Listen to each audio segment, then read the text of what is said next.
dive into today's episode, I just want to remind you to hit that like button and subscribe to our channel. Your support means the world to us. It helps us grow, reach more amazing learners like you, and keep bringing you fresh and fun content every week. So don't forget, like, subscribe, and let's keep this journey going strong. Hello, amazing English learners, and a huge warm welcome back to another eagerly awaited episode of Idiom Insights. I'm Emma, your ever-curious guide, and I am absolutely delighted to be back here with you today. We're going to be digging deep into the truly vibrant and often quite amusing world of English idioms, meticulously uncovering their fascinating origins and multifaceted secrets together.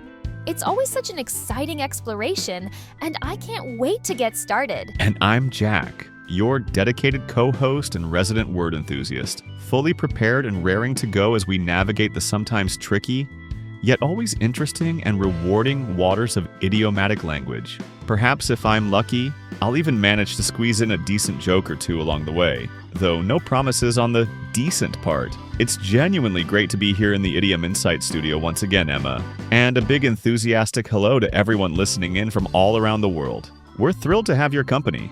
It's always such a distinct pleasure having you here with me, Jack. Today, listeners, we have curated a really practical and incredibly useful set of 4 idioms specifically chosen for you. These are phrases that you will find are very common, appearing frequently in everyday conversations among native speakers. Understanding them thoroughly will undoubtedly make a significant and noticeable difference in your ability to follow native speakers with ease, and just as importantly, to sound more natural and fluent yourself when you speak English. They cleverly cover a diverse range of common situations, from offering timeless health advice to dealing with the stress of tight deadlines, the pitfalls of rushing mistakes, and the wisdom of saving money for the future. They do indeed, Emma. It's a wonderfully versatile mix of phrases, perfect for a variety of different contexts that you might realistically encounter in your daily life, whether at work, at home, or in social settings. And I must say, I'm particularly looking forward to breaking these specific idioms down with you today, exploring their origins and how best to use them. So, without further ado, here are the 4 useful and insightful idioms we'll be exploring in this brand new episode of Idiom Insights. First, we'll start our journey with some perennially popular health advice, a saying you've likely heard before: an apple a day keeps the doctor away. Second on our list is an idiom that perfectly captures those situations that finish incredibly close to the deadline, often with a bit of drama. Down to the wire. Third, we have a classic wise proverb that serves as a caution about being careful when you hurry. Haste makes waste. And finally, our 4th idiom today is a nice, comforting phrase for your long-term savings: nest egg. Those are all truly excellent and very relevant choices, Jack. Some are quite familiar, almost comforting sayings that have been passed down through generations. Others vividly describe common, often stressful situations we all face. And that last one, nest egg, certainly sounds very comforting and secure. I'm genuinely excited to explore the subtle nuances and various applications of each one with you today. Me too, Emma. They're all gems. And before we dive headfirst into our very first idiom, we have a quick and very sincere request from both of us here at the Idiom Insights team. If you're finding these episodes genuinely helpful for your ongoing English learning journey, and if you truly enjoy learning about these colorful and expressive phrases with us, please do take just a brief moment right now to subscribe or follow our podcast on your favorite listening platform. Yes, indeed. Your subscription is invaluable because it means you won't miss out on any of our future episodes, where we'll continue to explore even more fascinating and useful idioms together. And if you feel so inclined and have an extra moment, if you could also give us a like or perhaps leave a positive rating or review, it truly makes a huge tangible difference in helping other enthusiastic English learners from all around the globe discover idiom insights.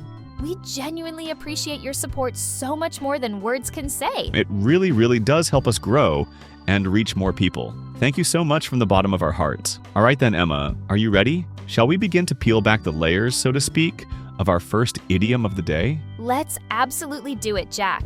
Our first well-known saying for this episode of Idiom Insights, a phrase many of you will recognize, is An apple a day keeps the doctor away. An apple a day keeps the doctor away.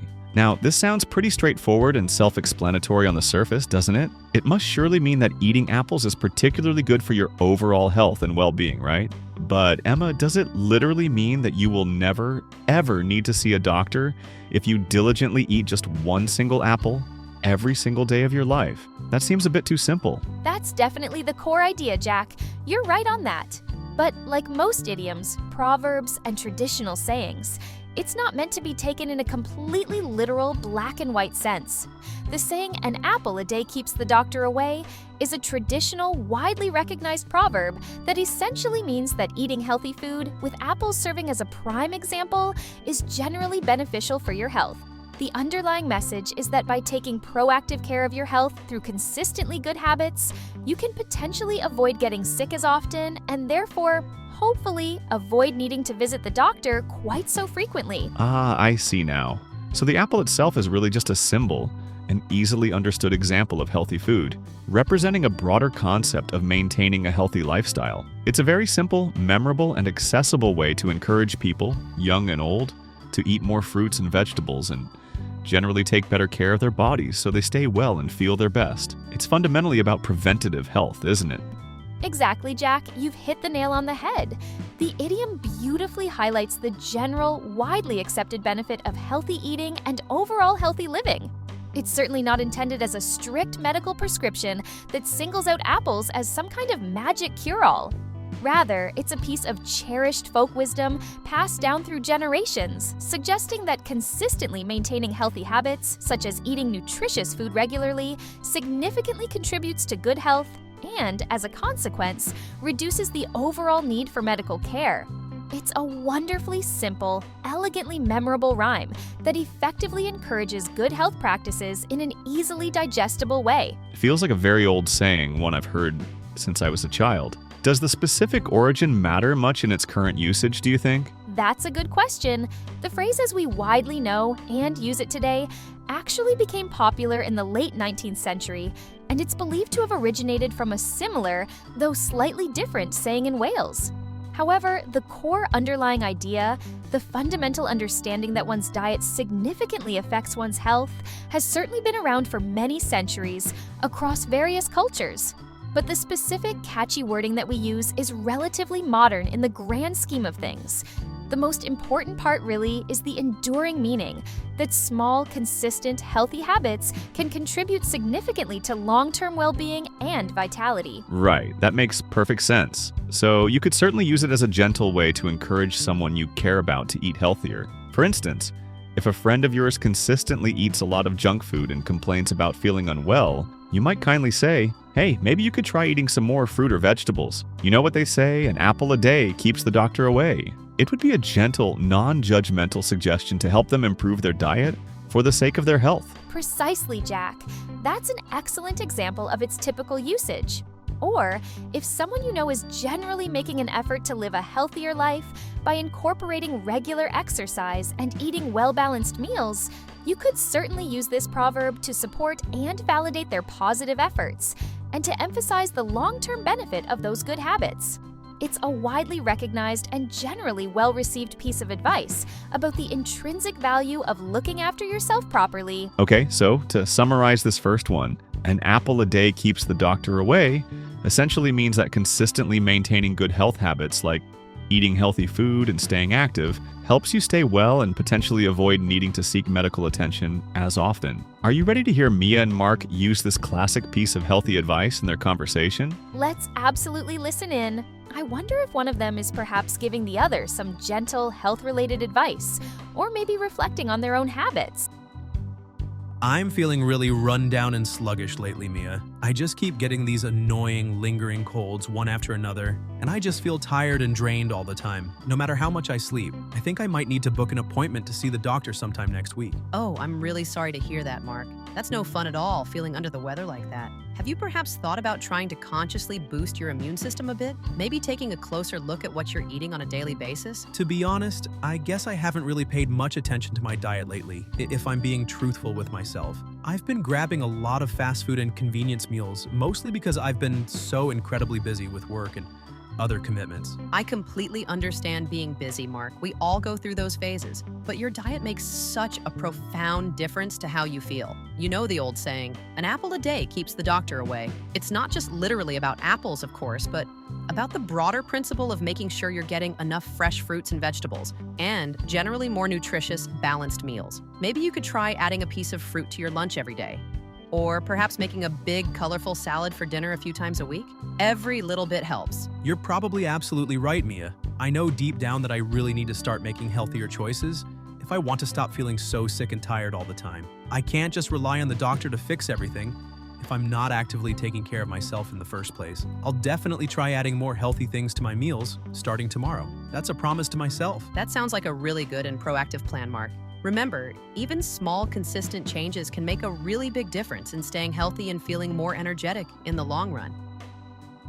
That dialogue perfectly and very naturally illustrates the idiom's typical use. Mia effectively used the proverb to gently remind Mark about the fundamental importance of healthy eating as a proactive way to prevent illness, and thereby reduce the potential need for doctor visits. Yes, exactly. It clearly wasn't just about the apple specifically, but rather about the underlying principle of healthy eating as a vital preventative measure for overall well-being. And Mark clearly understood that underlying message about taking better care of himself through his diet, which is key. It's an incredibly common and very easy to understand proverb, isn't it? Usually employed in a positive and encouraging way to promote healthy habits. It really is a timeless piece of advice.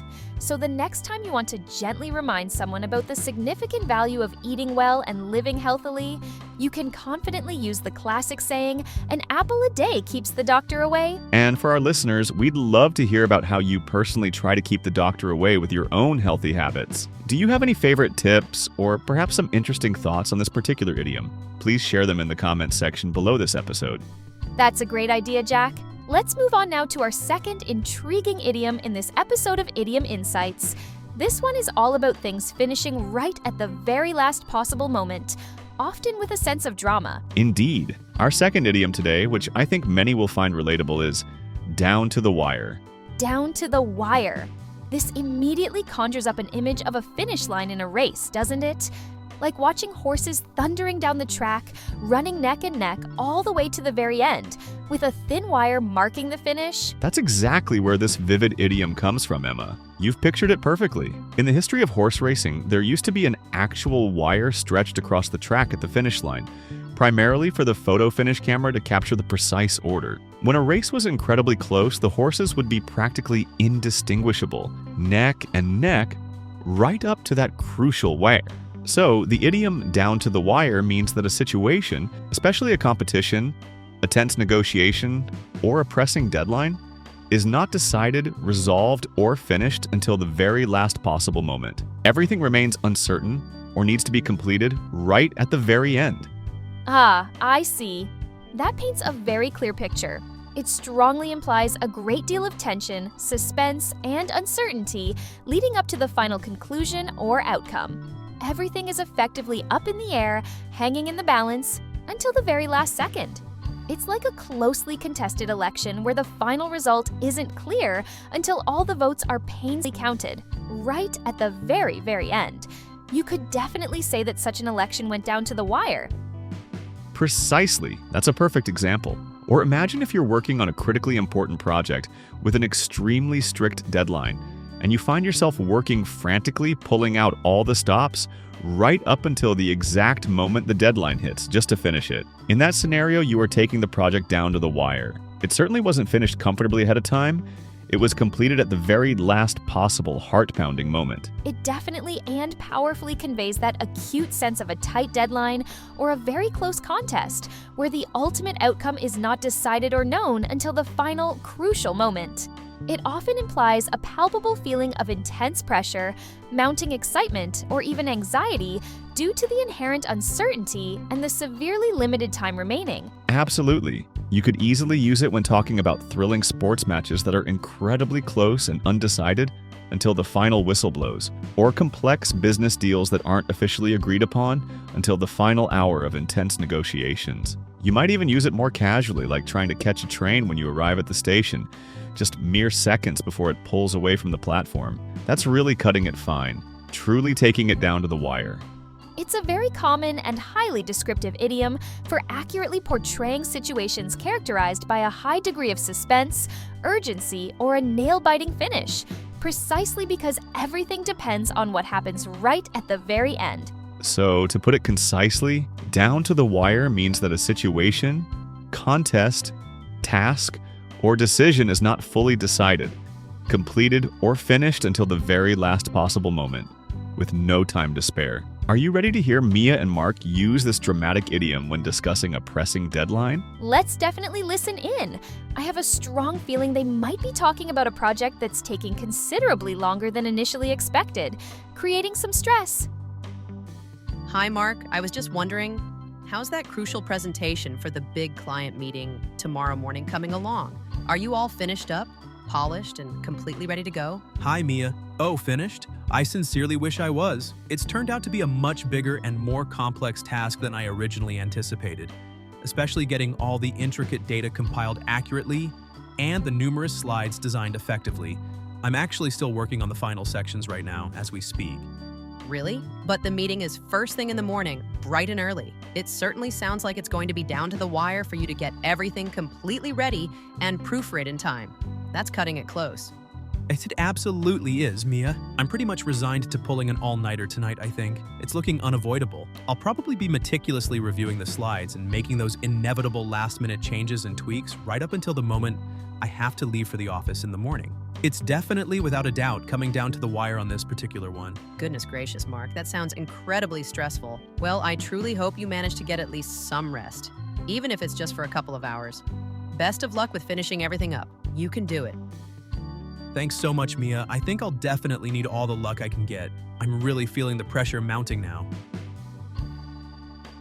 That dialogue perfectly and vividly illustrates the idiom in action. Mark was clearly describing a high-stakes situation where the presentation wouldn't be fully finished and polished until the very last possible moment before the crucial meeting, effectively emphasizing the extremely tight deadline and the immense pressure he was under. Exactly. And Mia's immediate use of the idiom, "It sounds like it's going to be down to the wire," showed that she instantly understood and empathized with the fact that he was working right up against the looming deadline. Mark's subsequent agreement then strongly reinforced that palpable feeling of everything depending on his intensive work right at the very end. It's a very common, highly expressive, and remarkably effective way to describe any situation that involves a tight finish, a last-minute completion, or a pressing deadline. It truly is.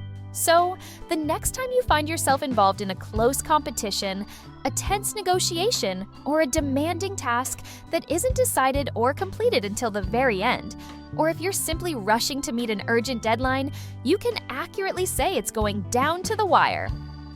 And we'd be fascinated to hear from our listeners about a time you personally experienced something coming down to the wire.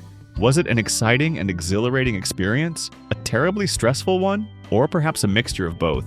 Please share your memorable stories in the comments section below the episode. That's a wonderful idea, Jack. Let's move on now to our third piece of traditional wisdom in this episode of Idiom Insights. This one serves as a valuable warning, cautioning us about the potential pitfalls of rushing things. Indeed, it's a classic. Our third idiom for today is the well-known proverb, haste makes waste. Haste makes waste. This is another one of those sayings that feels like a timeless proverb, offering sage advice passed down through generations. What exactly does it mean, Jack, that haste makes waste? It seems simple, but there's depth to it.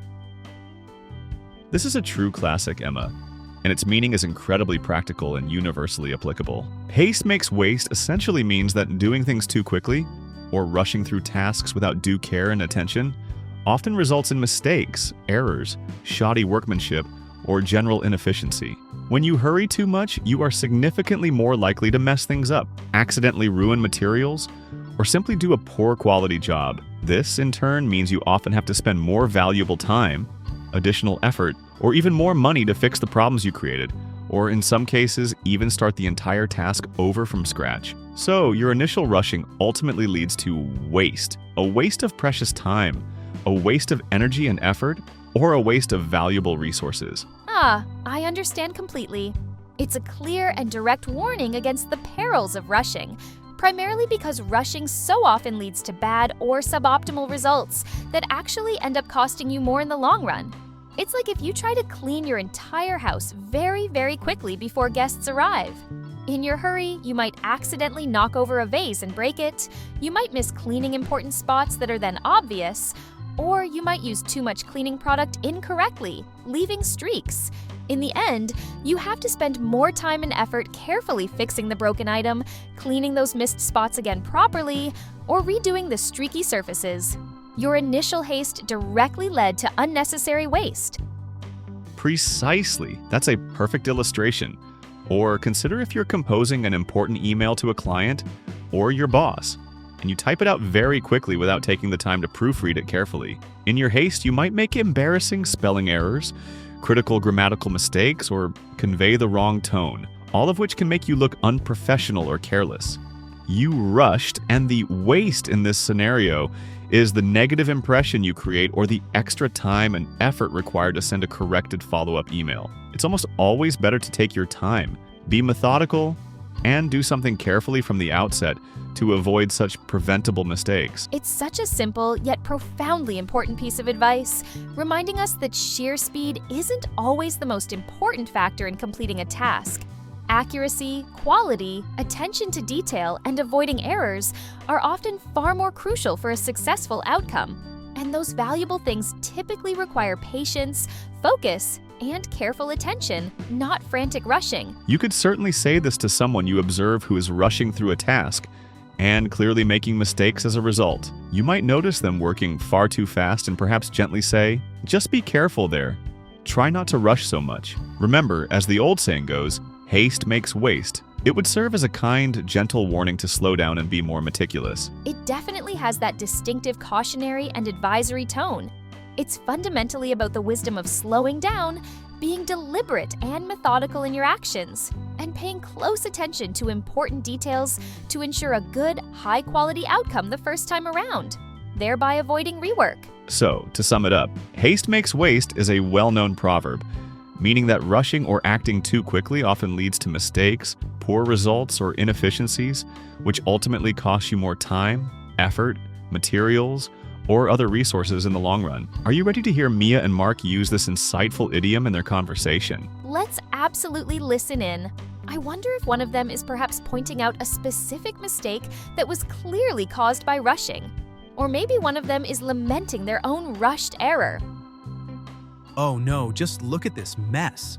I absolutely can't believe I did that. This is so typical of me when I rush. What happened, Mark? You sound really annoyed and quite upset. Did something go wrong with what you were doing? Yes, something definitely went wrong. I was trying to finish printing all these important documents really quickly before the crucial departmental meeting, and in my hurry, I didn't check the printer settings properly before hitting print. I ended up printing 50 entire pages, completely double-sided, when they were all supposed to be single-sided for the presentation binders. Now I have to print them all over again, and I've completely wasted all this expensive paper and a ton of ink. What a disaster. Oh dear, Mark, that's incredibly annoying and frustrating. I saw you earlier. You were really rushing to get those done, weren't you?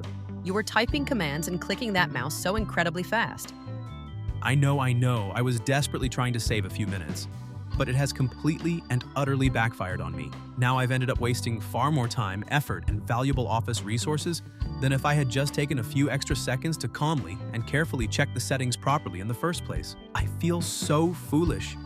Well, it's a perfect, albeit unfortunate example of the saying, I suppose. As they always say, haste makes waste. Sometimes trying to go too fast and cut corners just ends up creating more problems and more work further down the line. You're absolutely right, Mia. As usual, lesson well and truly learned. Hopefully for good this time. I need to tattoo that on my forehead. That dialogue perfectly and rather comically illustrates the truth behind haste makes waste. Mark rushed his printing task in an attempt to save time, made a careless mistake because of his hurry, and that mistake directly resulted in wasted time, wasted paper, and wasted ink. thus confirming the undeniable wisdom of the proverb. Yes, indeed. Mia astutely pointed out the direct connection between his frantic rushing and the resulting unfortunate problem, and Mark himself ruefully acknowledged that his attempt to save time by rushing had actually, paradoxically, led to significant waste.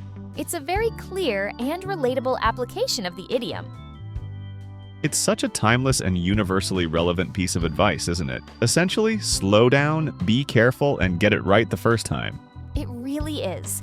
A lesson many of us learn repeatedly throughout life. So, the next time you see someone rushing and potentially making mistakes, or if you feel yourself starting to hurry too much and getting careless, remember, and perhaps wisely use the idiom, haste makes waste. And, of course, we'd love to hear from our listeners. Tell us about a time you learned the hard way that haste makes waste. Or maybe you have a story about a time when being careful and deliberate saved you from making a big mistake. Please share your experiences and insights in the comments below the episode. That's a wonderful idea, Jack. Now, we've reached our fourth and final idiom for this particular episode of Idiom Insights. This one is a rather comforting term, all about saving money for the future. It is indeed a comforting one. Our final idiom for today is the lovely phrase, nest egg. Nest egg. This immediately sounds like it relates to birds building their nests and laying eggs in them.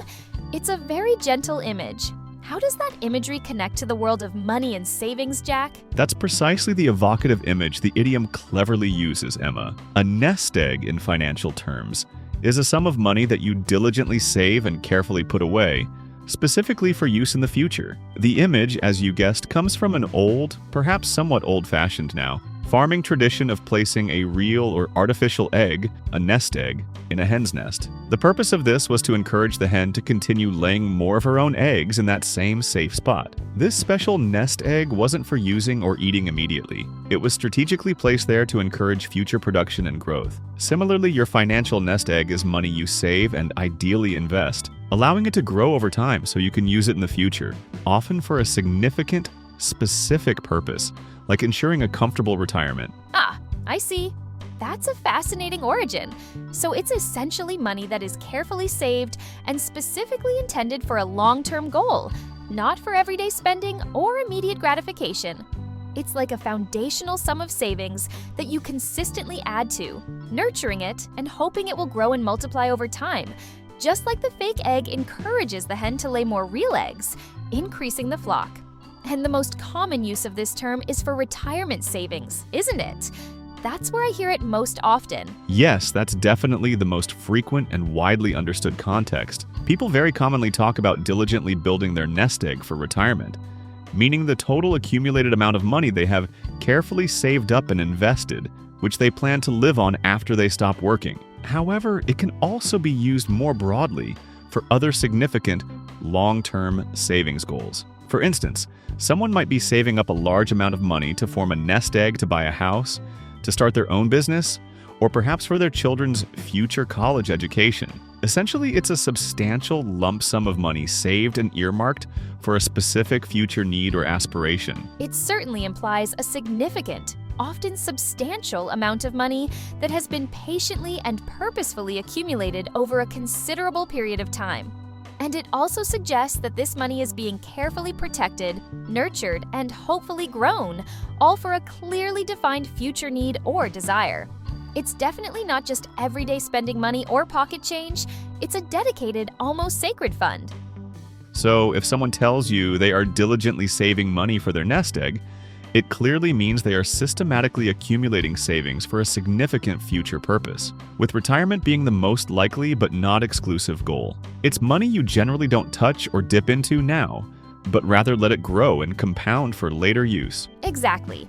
It beautifully represents the concepts of financial security, prudent planning for the future, and the peace of mind that comes with knowing you have resources set aside. Okay, so to put it succinctly, a nest egg is a sum of money that has been saved, often over many years for the future, especially for retirement or another significant long-term goal. Are you ready to hear Mia and Mark use this comforting idiom in their conversation? Let's absolutely listen in. I imagine they might be discussing important topics like financial planning, long-term goals, or the wisdom of saving for something significant down the road.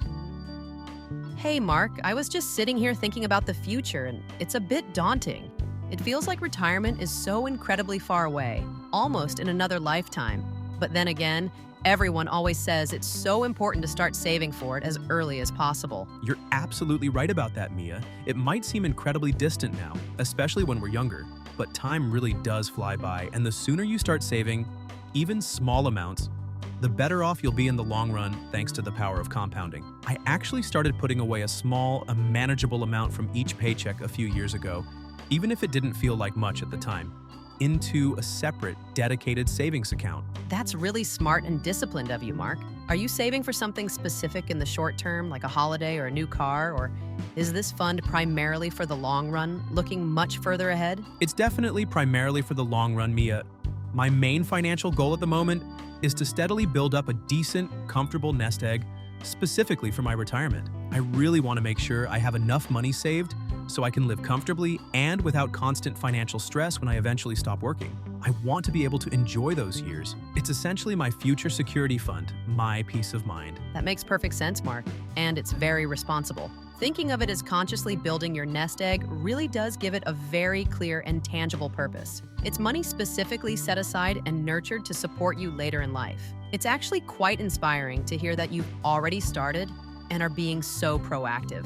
I should really give some serious thought to starting mine too, sooner rather than later. You definitely should, Mia. Honestly, even small, regular contributions really do add up significantly over time, especially with the magic of compound interest working in your favor. It's never too early or arguably too late to start feathering that all-important nest egg.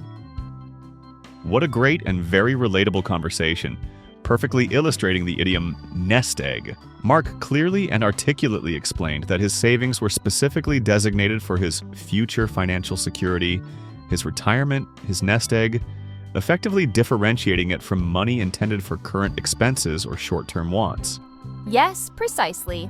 And Mia clearly understood that it was a dedicated long-term fund, not for immediate use or frivolous spending, which strongly reinforces the idiom's core meaning. The intrinsic connection to future security and peace of mind is also very clear and resonant in their exchange. It's a very common and overwhelmingly positive idiom, almost always associated with prudent financial planning, responsibility, and future security. It carries a hopeful connotation. It really is a lovely and reassuring term.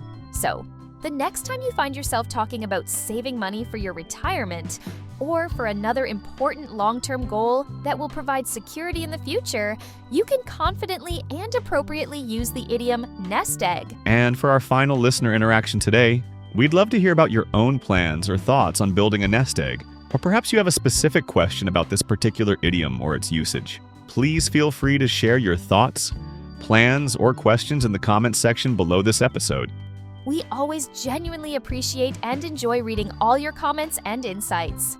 Well, Jack, that brings us to the end of another session. We've successfully explored 4 more fantastic, practical, and highly useful idioms in this episode of Idiom Insights. We certainly have, Emma. It's been another thoroughly enjoyable and, I hope, enlightening session for our listeners. Just to quickly recap for everyone who has been tuning into Idiom Insights today, the 4 wonderfully diverse idioms we learned and discussed in detail were: First, we had, "An apple a day keeps the doctor away," which is a well-loved proverb encouraging consistent healthy habits as a key to maintaining overall well-being and potentially reducing illness. Second was "down to the wire," an idiom vividly describing a situation, task, or contest that is only finished or decided at the very last possible moment, often involving tension or excitement. Third, we explored "haste makes waste," a timeless proverb serving as a wise warning that rushing through tasks often leads to costly mistakes, inefficiencies, and ultimately more work.